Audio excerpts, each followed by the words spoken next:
Tua glória enche a terra, tua glória enche o céu. Glória a Jesus pela oportunidade, pela misericórdia que Jesus nos concedeu de podermos estar aqui hoje, glorificando o nome dele, num dia maravilhoso, num dia abençoado em que, segundo a infinita misericórdia dele, ele nos proporcionou essa oportunidade. Irmãos, temos um texto conhecido para os irmãos que leem a Bíblia, para os leitores que conhecem muito bem o texto. Os 4 evangelistas vão citar esse texto: Mateus, Marcos, Lucas e João.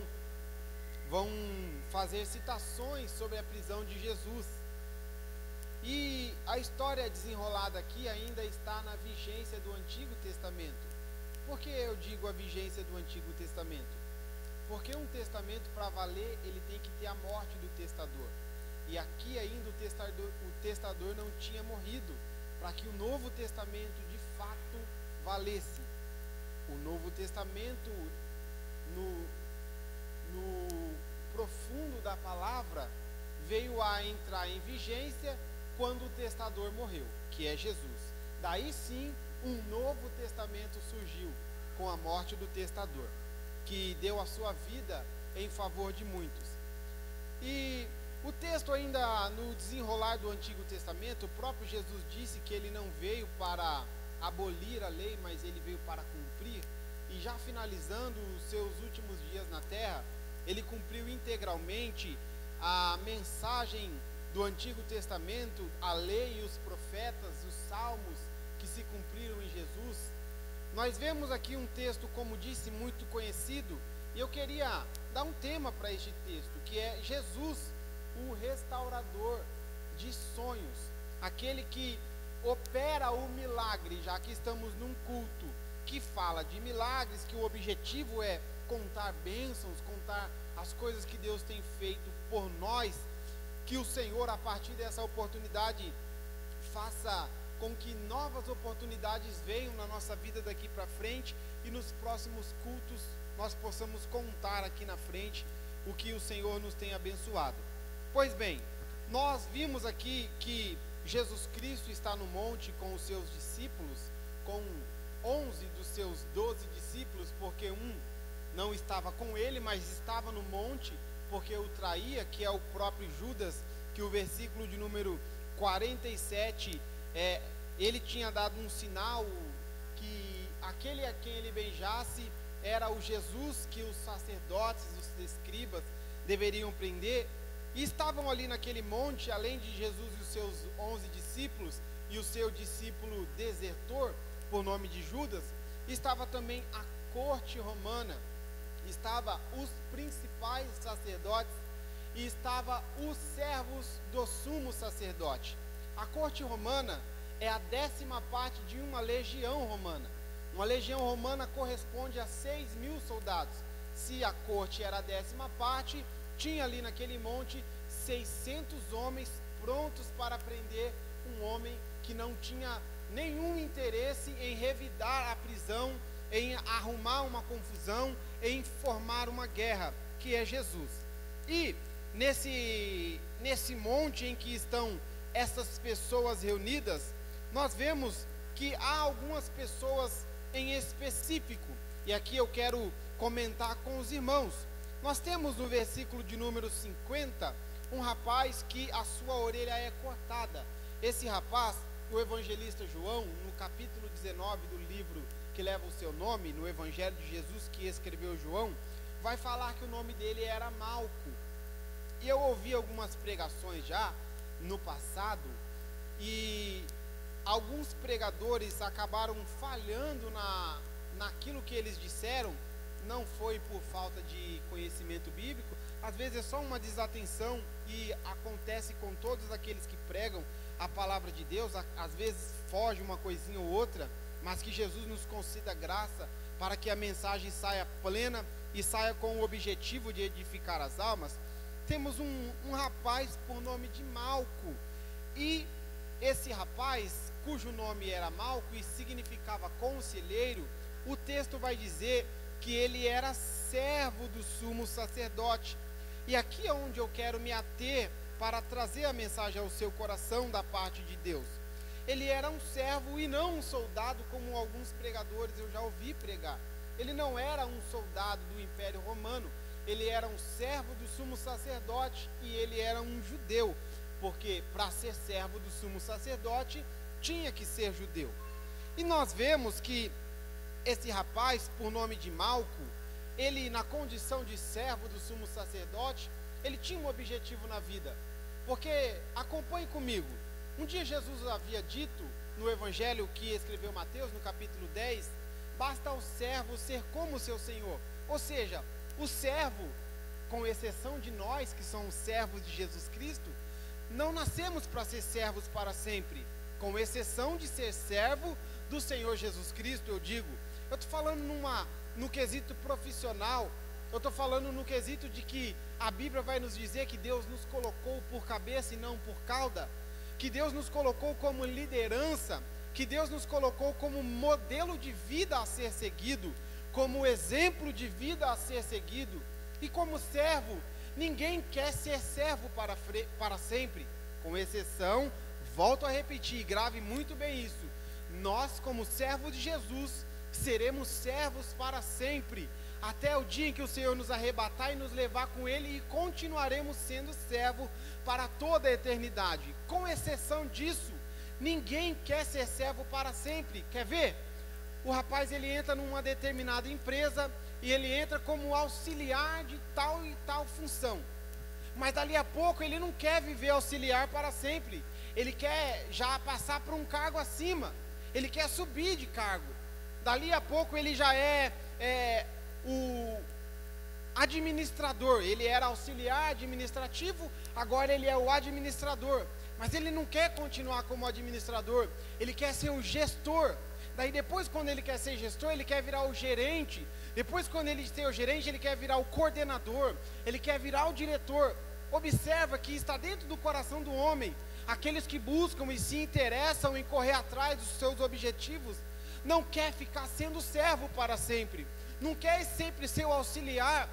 Com muito respeito, irmão, a todas as funções, a todos os cargos, a todas as determinações, mas aplica-se comigo na mensagem. Este rapaz era servo, e ele não queria ser servo para sempre, ele era servo de ninguém menos do que o sumo sacerdote. Abre um parênteses, não havia um exemplo no sacerdócio na época, não havia um exemplo entre os sacerdotes, os levitas, os ministros do evangelho não, né?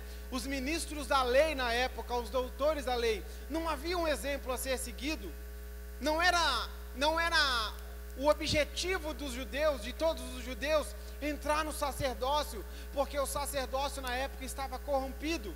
Fecha o parênteses. Com exceção disso, se atenha comigo na questão de que o servo quer ser como o seu senhor.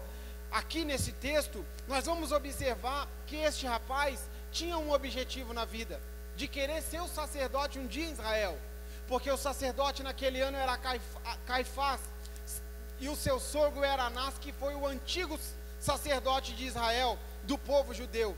Esse rapaz, querendo ser um dia sacerdote, ele observava os princípios da lei, porque o livro de Levítico, no capítulo 21, vai dizer quais eram os princípios que um sacerdote deveria possuir para poder tomar posse do sacerdócio na época. E para ser sacerdote, deveria ser da tribo de Arão, deveria ser da linhagem de Arão, deveria ser da tribo de Levi, corrigindo a minha palavra, da linhagem de Arão, porque Arão foi o primeiro sacerdote, o único que foi sacerdote além do sacerdócio de Arão, foi Jesus, que era da tribo de Judá e não da tribo de Levi. Mas todos os judeus que queriam fazer parte do ministério deveriam vir da tribo de Levi, deveriam ser descendentes de Levi, filho de Jacó. Esse rapaz, acredito eu não pesquisei a fundo para entender isso, mas acredito eu que pertencia à linhagem de Levi para um dia galgar a posição de sumo sacerdote em Israel. E no livro de Levítico vai dizer que não poderia ter defeito. Eu até comentei disso aqui na escola bíblica no domingo. não poderia ter defeito no sumo sacerdote para ele poder tomar posse, não poderia haver defeitos nos seus olhos, não poderia haver defeito na sua boca, não poderia haver defeito na sua cabeça, no seu cabelo, não poderia ter defeito na sua barba, não poderia ter defeito no seu nariz, ele não poderia ter sardinhas no rosto, porque impedia o sacerdócio na época, era a lei que Deus estabeleceu por meio de Moisés. Você vai ler no livro de Levítico, no capítulo 21, que esses defeitos impediam algum descendente de Levi de tomar posse do ministério, de tomar posse do trabalho. E aqui no monte, esse jovem servo do sumo sacerdote está lá. Se ele queria ou não prender a Jesus, eu não sei, mas ele estava acompanhando o seu Senhor, o sumo sacerdote da época. Ele estava com os olhos fitos e atentos no seu Senhor, o sumo sacerdote Caifás.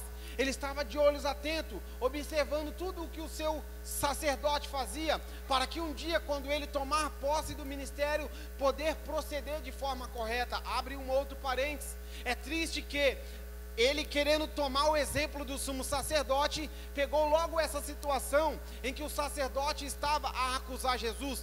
Fecha o parênteses, se atenha comigo na questão de querer ser sumo sacerdote, de querer tomar posse do ministério. Quando eu falo isso, irmão, eu falo que nós como cristãos, nós temos objetivos na vida, nós temos vontades na vida, seja na igreja, seja na família, seja no trabalho. Nós temos uma visão de futuro, de querer um dia ter alguma coisa nossa, de querer um dia ser gerente, de querer um dia ser coordenador, de querer um dia liderar uma igreja, tomar posse de um trabalho, fazer a obra de Deus na função de líder, seja como pastor, como líder de um ministério, seja como líder lá fora, evangelizando as pessoas, abrindo igreja por aí como missionário. Todos nós temos objetivos na vida, e os nossos objetivos, se entregues na mão de Deus, serão executados no tempo certo. É claro que nós não devemos ficar de braços cruzados, nós não devemos ficar com os braços cruzados, com as pernas cruzadas, sentado no sofá, esperando que as coisas caiam do céu. Nós não podemos, porque Deus, Ele procura pessoas que estejam trabalhando. Observa que todos aqueles que um dia militaram na obra de Deus, quando Deus foi chamar ele estava fazendo algum trabalho. Quando Deus foi chamar Moisés para ser libertador do povo de Israel, Moisés estava cuidando das ovelhas. Quando Deus foi chamar Davi para ser rei de Israel, Davi estava cuidando das ovelhas. Quando Deus foi chamar Josué, Josué estava no monte com Moisés, fazendo a obra do Senhor. Todos aqueles que um dia vão participar de alguma coisa no reino de Deus e quer ter um galardão grande, tem que se preparar para as coisas de Deus, tem que se preparar para a obra do Senhor. Observe que este jovem, na condição de servo do sumo sacerdote, está de olho atento, está observando e sabia quais eram os princípios da lei para poder ser sumo sacerdote em Israel. E ele sabia que um sumo sacerdote não poderia ter a orelha defeituosa. E nós vemos aqui, irmão, uma situação atípica entre os filhos de Jesus Cristo, na obra de Deus. Nós vemos os seus discípulos reunidos, os 11 discípulos atordoados, prestes a abandonar Jesus. E Jesus, observando tudo o que estava acontecendo, quando alguém chega e pergunta quem é Jesus, quem é aquele Jesus que pregava, Judas já tinha dado um beijo no rosto de Jesus, indicando quem seria Jesus. Mesmo assim, alguém pergunta quem é Jesus, e no meio da multidão, entre os seus discípulos, nós vamos observar que um deles feriu o servo do sumo sacerdote. Poderia ter ferido um romano, poderia ter ferido alguém da corte romana, poderia ter ferido um soldado. E nós vamos ver que esse um deles, lá no evangelho que escreveu João, é Pedro, que desembaiou a sua espada e cortou a orelha do sumo sacerdote. Mas se atenha comigo, que antes dele desembaiar a espada, ele fez uma pergunta: Senhor, feriremos a espada? Senhor, nós podemos ferir a espada? Senhor, nós podemos tirar a espada para ferir? Jesus não respondeu. Sem que Jesus respondesse, ele tomou uma atitude isolada, ele tomou atitudes precipitadas. E assim acontece na vida de muitos crentes, de muitos servos de Deus, que acabam batendo a cabeça na parede quando fazem uma pergunta para Jesus e não esperam a resposta. Quando entregam um problema na mão de Jesus a 1h da tarde, mas às 2h toma o problema da mão de Jesus de novo, achando que pode resolver. Alguém pergunta: Senhor, feriremos a espada? E Jesus, na sua inteligência, nem responde. Sabe por que Jesus não responde? Porque durante 3 anos e 6 meses ele havia ensinado que aquele que com espada fere, com espada será ferido. Durante 3 anos e 6 meses Jesus ensinou que o amor deve ser recíproco entre os seus filhos, que aquele que ama é aquele em que Deus vem habitar, que aquele que ama é símbolo da presença de Deus no coração daquele que ama. Jesus não respondeu porque durante 3 anos e 6 meses Jesus ensinou que não se deve revidar, não se deve pagar o mal com o mal. Jesus não respondeu a pergunta porque durante 3 anos e 6 meses ele mostrou aos discípulos que não é com força que se resolve as coisas. Ele mostrou aos discípulos que não é com a força do braço, que não é com armas, que não é com poderes bélicos que se resolve as coisas. E Jesus um dia revelou no coração de Paulo, e Paulo escreveu aos Coríntios no capítulo 10 da primeira carta, que as nossas armas não são carnais. As armas que nós temos não é armas que o exército militar usa, não é armas que a polícia usa. As nossas armas são espirituais, e Paulo diz que são poderosas em Deus. Nós vemos um cenário de guerra no mundo e nós não precisamos guerrear contra, nós não precisamos fazer guerra, porque o mesmo Paulo vai dizer em Efésios capítulo 6 que a nossa luta não é contra a carne, a nossa luta não é contra o sangue, mas a nossa luta é contra as hostes espirituais da maldade. A nossa luta é contra Satanás, a nossa luta é contra o inimigo. Nos revoltamos quando vemos os nossos irmãos morrendo no Afeganistão, nos revoltamos quando nós vemos os nossos irmãos morrendo de fome na Venezuela, nos revoltamos quando vemos uma criança morrer pela mão do seu próprio pai, como o jornalismo mostra. Mas as nossas armas não são carnais, não precisamos revidar com palavras, não precisamos revidar com força, não precisamos revidar com brigas, mas revidamos entrando no nosso quarto e dobrando o joelho para orar e se apresentar a Deus. Essas são as nossas armas.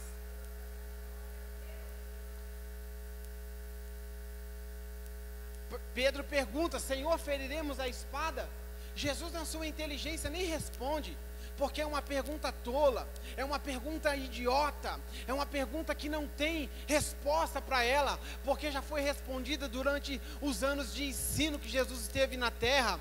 Alguém um dia tentou ferir a Jesus no meio dos discípulos, e Jesus mostrou para eles que não é dessa forma que se resolve. Jesus ensinou para eles que não é assim. E irmãos, às vezes acontece no nosso meio, nós fazemos uma pergunta para Deus, não esperamos a resposta e já tomamos ação. Nós fazemos uma pergunta para Deus e não esperamos a resposta e já agimos por conta própria. Nós falamos: Deus, tem um problema no meu emprego, assim, assim, assado, Senhor, resolve para mim. Chega em casa às 6 horas da tarde, 7 horas da noite, dorme, no outro dia vai trabalhar de novo, chega lá na empresa e resolve com a própria mão. Não esperou Jesus trabalhar, não esperou o tempo dele pode demorar um dia, pode demorar um mês, pode demorar um ano, podem demorar 10 anos, 15 anos, podemos até morrer sem que uma resposta dele venha, mas nós entendemos que quando nós colocamos algo nas mãos de Deus, devemos deixar Deus trabalhar. E Pedro, neste exato momento, sem a presença do Espírito Santo, sem a presença do Divino Espírito Santo dentro de si, toma uma atitude precipitada, toma uma atitude isolada. E como ainda a vigência era o Antigo Testamento, ele poderia também perder uma orelha, porque aquele que fere com espada será ferido, porque esta era a lei e os profetas, porque a lei dizia: se eu bater com a mão, também alguém vai me bater com a mão, se eu cortar com a espada, alguém vai me cortar com a espada, se eu matar, alguém também me mata. Essa era a lei e os profetas. Pedro estava sujeito a essas leis, e pela misericórdia de Deus, ele não foi ferido naquele dia, porque 600 homens do Império Romano poderiam levantar a espada contra ele e matar ele ali no monte mesmo. Mas bem, Jesus Cristo um dia disse que o Satanás cirandou a vida de Pedro, mas o próprio Senhor Jesus falando: eu roguei ao Pai por ti. Talvez, irmão, neste momento aqui, ó, Satanás estava pronto para matar ele, Satanás estava pronto para enfiar a espada em Pedro e matar ele, mas Jesus Cristo disse: eu orei por você, porque o autor do livro de Hebreus vai dizer no capítulo 10 e no verso 37, que Jesus vive eternamente para interceder pelos santos. O apóstolo Paulo vai dizer em Romanos 8, versículo 31 a seguir, que com gemidos inexprimíveis o Espírito Santo intercede por nós, ele ora pela nossa vida. Estamos de pé, como a irmã Jéssica falou aqui hoje, pela misericórdia de Deus. Estamos de pé, respirando ar puro, puro não, né, porque o Covid está aí, mas estamos de pé pela misericórdia de Deus, porque as misericórdias do Senhor, conforme Jeremias disse em Lamentações 3:22, são as causas de não sermos consumidos. As misericórdias de Deus estão sobre a nossa vida. Nós batemos a cabeça vários dias das nossas vidas. Vou dizer de mim, bati muito a cabeça no passado, antes de acontecer um fato que aconteceu na minha vida, e um dia eu vou falar disso aqui na igreja, porque é testemunho para edificação. Bati muito a cabeça, mas um dia Jesus me encontrou na esquina, me pegou na curva e disse: basta, a sua vida agora tem que ser regrada, a sua vida tem que ser policiada, ou senão vai ser de uma forma dolorosa. E foi da forma dolorosa, vim da forma que eu não queria ter vindo, perdi anos da minha vida que eu não queria ter perdido, porque entreguei nas mãos de Deus e peguei, confiei em Deus, mas depois desconfiei, apresentei ao Senhor, mas depois disse que não precisava mais dele. Batemos a cabeça, mas Jesus Cristo disse que as misericórdias são a causa de não sermos consumidos, que a presença dele é sobre a nossa vida, e nós devemos dobrar o joelho para orar e agradecer a Deus por tudo que ele fez, porque Pedro poderia morrer naquele dia, mas Jesus orou por ele e intercedeu, e foi a causa de ele não ser consumido naquele dia. Cortou a orelha do rapaz. Observa comigo um fato muito importante, irmão, que esse rapaz que queria ser sacerdote, puxou Levítico capítulo 21 na cabeça. Vamos ler? Ele trouxe a sua cabeça, Levítico capítulo 21, abre comigo, glória ao nome de Jesus. Ele trouxe na sua memória: eu quero ser sacerdote de Israel, eu quero ser sumo sacerdote do povo judeu, mas agora minha orelha está cortada. Minha orelha está cortada. E o texto de Levítico 21, capítulo 21, verso 18. Oh, glória ao nome de Jesus. Levítico capítulo 21, verso 18 a seguir. Pois nenhum homem em quem houver alguma deformidade. Pronto, já parou aí o ministério dele. Os sonhos dele já pararam aí. O objetivo dele já caiu por terra nesse exato momento. Pois nenhum homem em quem houver deformidade se chegará, como homem cego, coxo, nariz chato, membros demasiadamente comprido, homem que tiver pé quebrado, quebrada a mão, corcovado, anão, bélida no olho, sarna, impinges, testículo quebrado, nenhum homem da semente de Arão, sacerdote, em quem houver algum defeito, se chegará para oferecer as ofertas queimadas do Senhor. Acabou aí a vida desse jovem, acabou aí o objetivo desse rapaz, acabou aí os planos deste homem, caiu por terra, porque, irmão, aquilo que estava um dia na nossa mão, e quando nós perdemos, para onde vai? Cai por terra, cai por chão. Lembra da dracma? A dracma não foi para o céu, a dracma caiu, porque é o efeito da física, ela tem que cair no chão.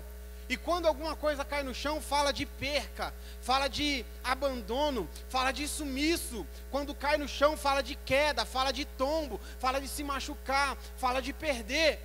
E nós observamos que a orelha do rapaz caiu no chão. Além da dor que ele está sentindo fisicamente por perder a orelha e poder morrer de hemorragia por perca de sangue, talvez aqui alguns órgãos vitais aqui na orelha direita, perdeu. Além da perca física e da dor física, a perca espiritual, os sonhos, os objetivos, os planos frustrados caíram por terra. Perdi, nunca mais vou ser sacerdote. Imagine o filme passando na cabeça desse rapaz. Me dediquei ao ministério, me dediquei à obra, me apresentei no santuário, estava na sinagoga todos os sábados, lia a lei de Moisés e os profetas, me consagrava, me apresentava a Deus. Pronto, acabou. Por que acabou? Porque a minha orelha caiu no chão, e com deformidade não posso se achegar ao ministério, não posso ser sacerdote, não posso mais fazer as coisas. Irmão, o impossível aos homens é possível a Deus, porque Lucas 1,37, o anjo Gabriel diz isso para Maria, e Jesus vai falar aos discípulos também, que aquilo que é impossível ao homem é possível a Deus. E nós vemos isso repleto de exemplos na vida, na Bíblia Sagrada. Nós vemos que aquilo que o homem perde, quando está na presença de Deus, Deus restaura. E não estou falando de prosperidade financeira, estou falando de prosperidade espiritual. Às vezes as coisas caem, as coisas vão para o chão, nós perdemos de vista, some na imensidão do chão, mas o restaurador está aqui nessa noite. O restaurador está aqui nessa noite, aquele que faz o milagre, aquele que faz o impossível, porque poderia levar aos melhores médicos da época, ninguém ia conseguir. Poderia trazer aos melhores médicos de hoje, ninguém ia conseguir restaurar a orelha daquele rapaz perfeitamente, ao ponto de, se ele for analisado para ser sacerdote de Israel, alguém ia encontrar as cicatrizes. E aquilo que Jesus faz não deixa cicatriz, aquilo que Jesus restaura não deixa brecha de que foi consertado, de que foi feito de novo. Não, porque Jesus restaura por inteiro, Jesus restaura por completo, Jesus faz a obra por inteiro e por completo. Acabou, minha vida já era, não tenho mais possibilidade, eu não posso mais pregar a palavra de Deus. Por quê? Porque dei mau exemplo na empresa.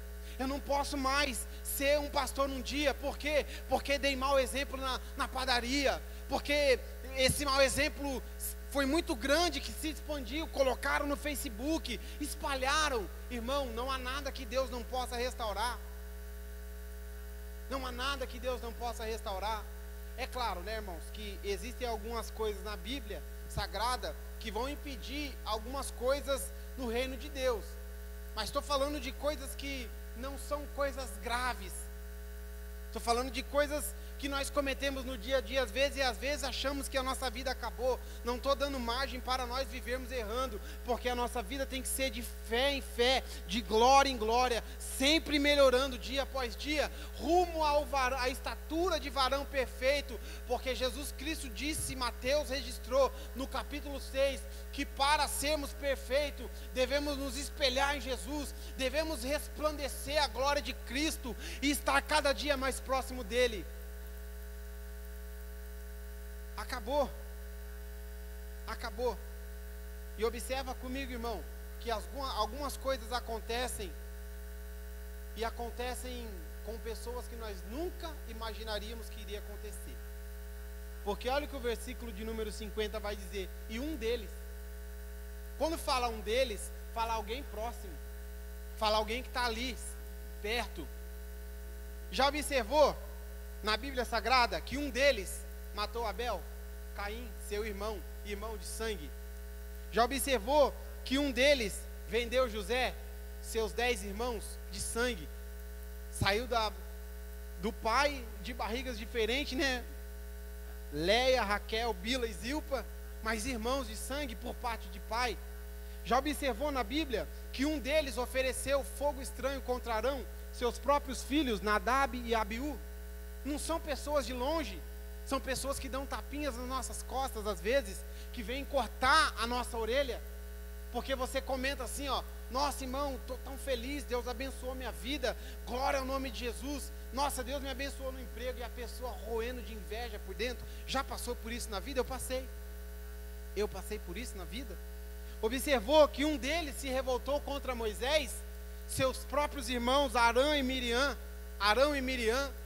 são pessoas próximas. Observou que um deles se rebelou contra o sacerdote Arão, Corá, seu primo, Datã, seu primo, Abirão, seu primo, parente, tudo da mesma casa? Já observou que um deles desobedeceu a Josué, da sua própria tribo, do seu próprio parentesco, da sua parentela, do seu patriarcado, seu conterrâneo, Acã? Já observou que um deles caluniou a Ana, o sacerdote Eli? São pessoas que nós nunca esperamos que vai falar contra a gente. São pessoas que nós nunca imaginamos, porque eu imagino que aquele rapaz, por nome de Malco, nunca esperaria que um crente iria cortar a orelha dele. Ele nunca esperaria que um evangélico, porque na verdade hoje em dia virou moda ser evangélico, né? A Anitta é evangélica, o Neymar é evangélico, Felipe Neto é evangélico. Virou moda ser evangélico no Brasil. É muito modinha. Mas só que isso é cumprimento do fim dos tempos. Porque se essas pessoas são evangélicas, nós somos o quê, né? Estamos fazendo o que aqui na igreja? Se preservando, lutando contra o pecado, vindo na igreja terça, perdendo tempo de oração na terça, perdendo tempo de culto na quarta, perdendo tempo de domingo de manhã, tá com a família, vindo na igreja, na EBD, perdendo tempo à noite. Estamos fazendo o que na igreja, se essas pessoas são evangélicas? São sempre pessoas próximas. Observa que um deles perseguiu Davi, o rei Saul nunca imaginaria que o rei perseguiria ele. Observa que um deles estuprou a sua própria irmã Tamar. Aminon, seu irmão, irmão de Tamar, estuprou ela. Aminon, isso mesmo, Absalão matou Aminon. Observa que outro também, como acabei de dizer, um matou o outro irmão, porque o outro irmão estuprou a irmã. São pessoas próximas. E eu não estou falando que essas coisas vão acontecer com nós, irmão. Estou querendo dizer que aquilo que nós menos esperamos de pessoas que estão perto, às vezes acontece. Eu quero me ater ao texto aqui. Observa que um deles planejou a morte de Nabote, Jezabel. Acabe tomou posse daquilo que não era permitido ele tomar. Observa que um deles, falou mal de Jó, seus próprios amigos que estavam todos os dias com ele, quando ele estava na bonança. Observa que um deles planejou a queda de Daniel, seus próprios amigos de trabalho, os outros 2 presidentes que eram presidente com ele no Império Babilônico. Observa que um deles matou a Jesus, embora Jesus entregou a sua vida, mas os seus próprios irmãos o entregaram. E quando eu falo um deles, como eu disse no princípio, é aquilo que nós não imaginamos, é aquilo que nós não esperamos acontecer. Quer ver? Vou contar aqui no meio dessa mensagem, testemunho. Quando eu congregava lá no Belém, em Campinas, no Ministério do Belém, tinha uma moça que era filha do pastor Oséias, queria namorar comigo, a Ana Paula, o nome dela. E a mãe dela, por nome de Nilceia, eu estou falando o nome que os irmãos não conhecem, né? Então, não falaria o nome por prudência, caso os irmãos conhecessem, e por prudência, por questão de prudência. Mas como os irmãos não conhecem, estou falando os nomes. A irmã Nilceia incentivava todos os dias a Ana Paula, namora com ele, namora com ele. Um dia alguém chegou lá e contou uma mentira de mim, para ela. Contou uma mentira para a irmã Nilceia. E a irmã Nilceia, sem vir perguntar para mim se aquilo era fato ou não, sem saber, sem tomar, já tomou partido, né? Tomou partido, e no dia seguinte mandou uma mensagem para Ana Paula assim: sai de perto desse Felipe, porque ele não é futuro para você. E a Ana Paula me chamou no WhatsApp e falou: Fê, é o seguinte, eu estava com um objetivo aí com você, mas não estou mais. Eu estranhei, né? Eu não estava muito querendo namorar com ela, né, irmão? Então, para mim foi bênção, né? Eu falei, glória ao nome de Jesus por essa oportunidade, né? Mas eu quis entender o porquê que aconteceu aquilo. Eu não queria, não. Eu acabava o culto assim, aí eu ia, sempre conversava com um amigo meu por nome de Maico e o outro Fábio. No fim do culto, aí eu vinha conversar com o Fábio, com o Maico, e de repente ela, Felipe, vem aqui. E me tirava, glória ao nome de Jesus. Pera aí, menino. Tudo bem, relaxa o coração. Glória a Jesus. E eu não queria nada com ela, mas aí ela tava, conversa vai, conversa vem, conversa vai, conversa bem. Eu quis descobrir, eu falei, mas por que aconteceu, Ana Paula? Aí ela me mandou o áudio da irmã Nilceia. Ela falou assim, ó, se afasta desse Felipe, porque ele não é uma boa pessoa. Se afasta desse Felipe, porque ele não é futuro para ninguém. Eita, glória, hein, Jéssica? Se afasta desse Felipe, não é futuro para ninguém. Se afasta desse Felipe.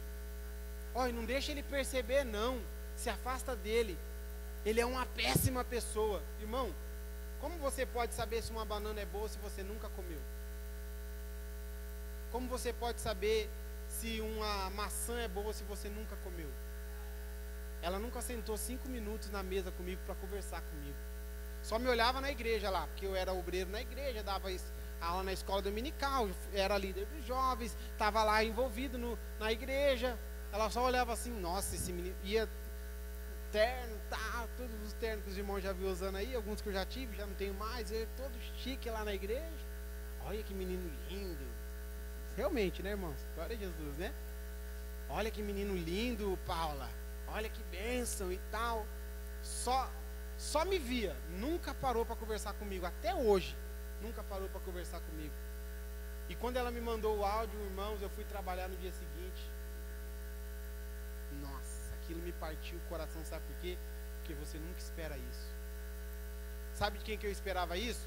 Já contei para a Jéssica, de uma moça chamada Loruama, lá na igreja, que ela era noiva do meu amigo Wesley. E eu incentivei ele a largar ela. E glória a Deus porque ele largou ela. Porque aí sim eu vou falar, irmão, você conhece o fruto pelas árvores, e aquela árvore não dava fruto nenhum, deveria ser cortada igual a figueira. Jesus falou lá. A Loruama me odiava, e um dia ela me parou assim, depois da escola bíblica. Eu dei aula para os jovens esse dia no projetor, e a aula foi uma benção. Aí ela me parou no fim do culto e falou assim, ó, eu te odeio, falou na minha cara. Falei, o que você está fazendo na igreja? Falou que me odeia com todas as palavras.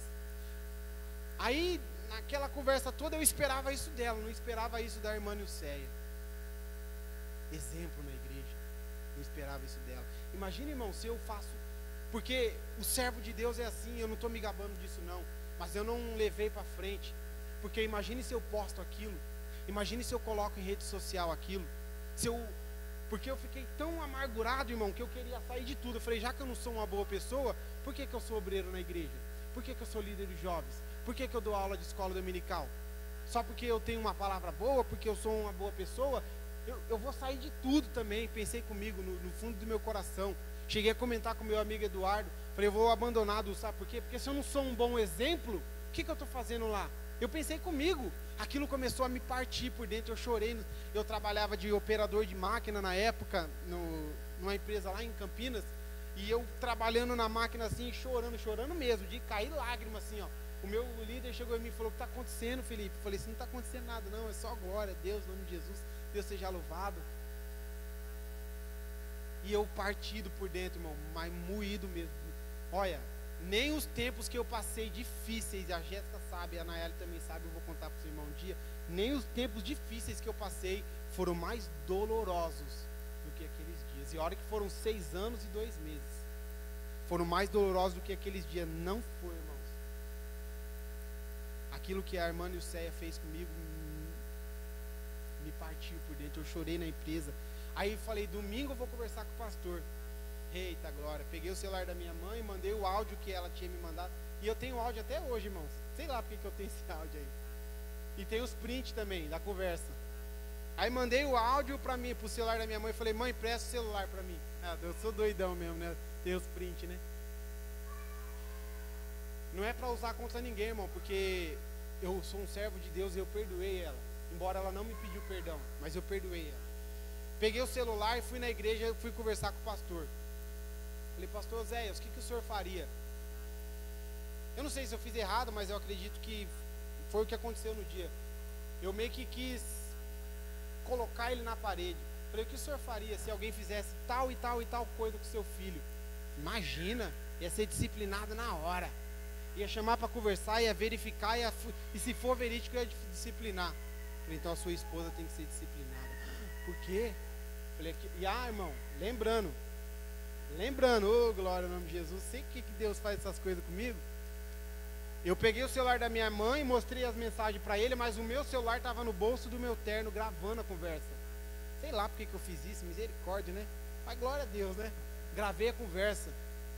E o pastor Oséias falou todas aquelas coisas e tal, e tal, e tal. Não estou aqui falando mal de ninguém não, irmão. Falando do que aconteceu na minha vida e na minha opinião, pelo conhecimento que eu tenho na Bíblia, ele e elas foram completamente fora. Mas respeito eles até hoje, continuei respeitando eles lá, continuei na igreja firme, servindo a Deus, não abandonei os trabalhos, não saí da igreja, porque quem sai da igreja por causa de pessoas, nunca entrou por causa de Jesus. Fiquei firme lá. E aí o pastor falou isso aí eu falei, então a sua esposa tem que ser disciplinada, olha o áudio. Aí mostrei o áudio para ele, não foi minha esposa. Eu falei, foi sim, porque eu tenho as conversas aqui. Não adianta rodear. Sabe o que ele fez, irmão, no final das conversas? Jogou a conversa debaixo do tapete da salinha de reunião lá, e está lá até hoje a conversa. Debaixo do tapete, a sujeira está lá, debaixo do tapete. Passado uns 15 dias foi anunciada a saída dele da igreja, foi para uma outra igreja. Uns 20 dias depois, os jovens foram convidados para ir lá, eu fui lá também. Cheguei na irmã, dei um abraço nela, falei assim, eu te amo, em Cristo Jesus. E ela sabia que eu sei, ela sabe até hoje que eu sei, mas ela nunca me pediu perdão. Eu fico pensando, irmão, como que Jesus olha disso para isso lá do céu. Eu fico pensando como que Jesus olha para essa situação lá no céu. Porque a pessoa está lá, Deus é poderoso, oh, glória, e ensina e dá conselho, e as pessoas querem tirar foto e posta na foto, mas uma pessoa que faz uma coisa dessa, com uma alma. Eu nunca esperava isso, porque é um deles, alguém que você não espera. O rapaz, voltando aqui ao texto para finalizar, não que eu saí dele, né? Eu falei desse testemunho no texto.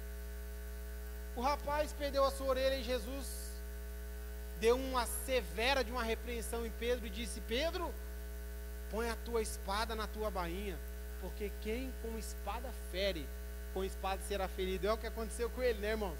Segundo a história, Pedro morreu crucificado. Teve uma morte pior do que aquele ato que ele cometeu. Mas glória ao nome de Jesus, que foi honrado, né? Depois serviu a Deus de verdade, foi para a eternidade. E Jesus pega a orelha do rapaz, olha o que Jesus faz. O ato de Jesus se abaixar representa a humilhação. Porque Jesus não precisa se abaixar para nada. Jesus é Deus, e ele se assenta sobre o globo da terra. Ele olha a terra lá de cima e ele, com uma palavra, ele explode esse planeta, o universo. Ele não precisa se abaixar para se humilhar. Mas o servo se humilha, ele abaixa, pega a orelha, porque aquele que abaixa mostra que é menor do que quem está em pé. E Jesus, ele, como servo, porque o apóstolo Paulo diz em Filipenses capítulo 4, versículo 5, que ele tomou a condição de servo, desceu ao mais profundo, se humilhou por nós, para ser parecido com a gente. E hoje ele fala para nós sermos parecidos com ele. Ele se humilhou, pegou a orelha do rapaz e colocou a orelha do rapaz. É Jesus falando assim, ó, o sonho perdido está de volta. É Jesus falando assim, ó, o seu objetivo de ser sacerdote, por mais mau exemplar que seja o sacerdócio aqui, pode continuar, você não vai ser impedido disso. É Jesus pegando, irmão, aquela oportunidade que um dia você perdeu e falando, toma. É Jesus pegando e mostrando para alguém que um dia te humilhou e te exaltando. Porque os humilhados não serão exaltados, mas aqueles que a si mesmo se humilham serão exaltados. Tem muita gente que usa, né? Os humilhados serão exaltados. Eita, então tem tanta gente aí na política, no governo, que vai ser exaltado, porque está todo dia sendo humilhado. Muita gente na empresa, ixi, não é isso, é os que se humilham. Então, Jesus está pegando e falando assim, ó, toma de volta, toma a oportunidade de novo. O seu sonho está sendo restaurado, a sua oportunidade está sendo dada de novo. Jesus vai até mal que cura ele, restaura, traz de novo, traz a vontade de novo, traz os sonhos de volta, porque o rapaz, irmão, não é uma coisa simples, irmão. Imagine se Jesus erra uma microveia lá na hora de colocar a orelha do rapaz, porque são vários vasinhos aqui, a pastora entende de orelha. Imagine o tanto de coisa que tem aqui. Jesus coloca certo, porque Jesus não faz nada errado. Jesus não faz nada errado. Jesus devolve a oportunidade para o rapaz. Jesus devolve a chance para ele. Porque mesmo que o rapaz queria ser sacerdote no Israel, que estava todo caído, né? Que ia ser restaurado espiritualmente a partir do momento em que Jesus sopra o Espírito sobre os discípulos e eles começam a evangelizar. E aí a igreja se aparece e Jesus começa a salvar almas. Talvez aquele rapaz um dia foi salvo, não sei. Imagine ele. Não vê mais sangue caindo. É Deus falando assim, ó, toma de volta o que é teu. Toma de volta o que é teu, para a honra e glória do Senhor Jesus. Receba a oportunidade de novo. Porque, irmão, como eu disse há alguns minutos atrás, às vezes nós cometemos um erro, e esse erro parece desabar a nossa vida. E é nesse mesmo lugar onde nós cometemos o erro, que Jesus vai trabalhar na nossa vida, vai fazer a obra, vai transformar, vai modificar e nos colocar de pé para salvar almas lá. Sabe por quê? Sabe por que Jesus faz isso? Porque Jesus pega as coisas que não são para confundir as que são. Jesus pega as coisas loucas para confundir as sábias, conforme Paulo diz em 1 Coríntios 1:27. Jesus pega aqueles que são os menores para fazer, não ser maior em glória, em poder, em honra, mas ser maior lá no reino dos céus. Que a honra pertence a Ele, a glória pertence a Ele. Aquilo, irmão, que acontece, que Jesus ele vem e restaura, é como Jesus ele faz assim, ó, como lá na mensagem do barco lá, né? Onde os discípulos pescaram a noite toda e deu tudo errado. No mesmo lugar onde deu tudo errado, Jesus fez dar tudo certo.